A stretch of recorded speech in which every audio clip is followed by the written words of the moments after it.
ساعت ده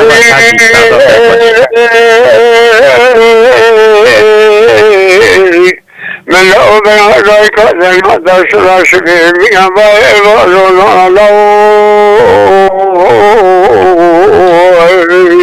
جان حاجی جان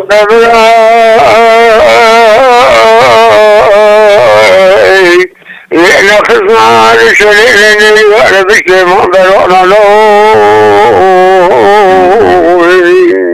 أذكر أحد شوي من ذنب بن عبد الإخوان وخلق من عين وإنكذا إلى ذلك ذكور بالله كنا أجل الخبر ليس لي شكي كود ما برعنا له إذن دار بسر بخير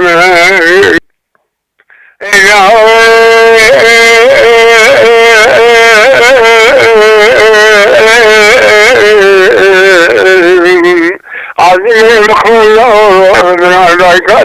دش راشد بنا وخرش له أذكر حد شاوي من جيش عبد الإخوان خلق ماش لما جانا يا رسول بشان نار بالمرض لقد له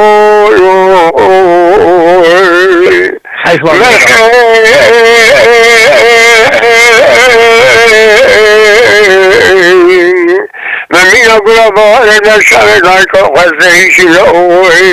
أشكر من دربك البخير من دار من دار من يقول بارد المتمد تبقى لدار البشر ذاك وزيش له حیفا میرا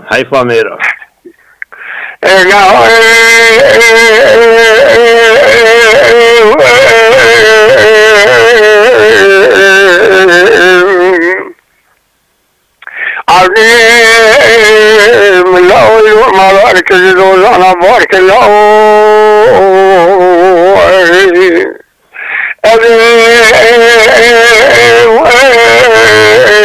بمغفر خلقتما شبش لا يعظي خاضوا بالسبيل كوشال سلمان رجل لك الله أذكر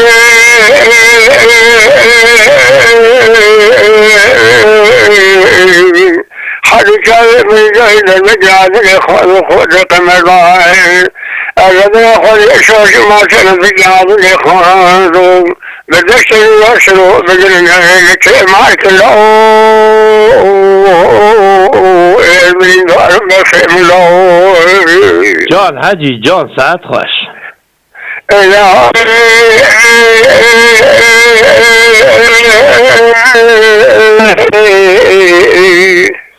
عظيم الله أولا أسمع لديك دشر قدر الله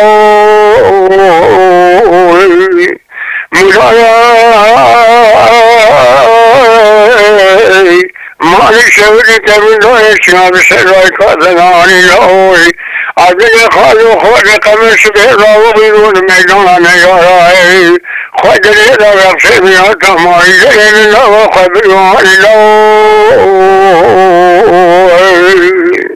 أذكر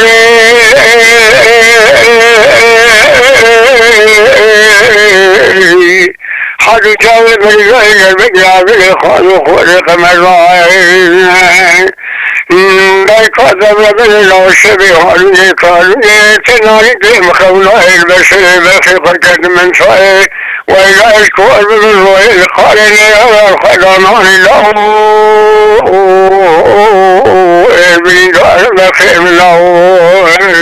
شاتركو في الكوير سلام اشتراجي ابو عليكم السلام سلامة وشرشان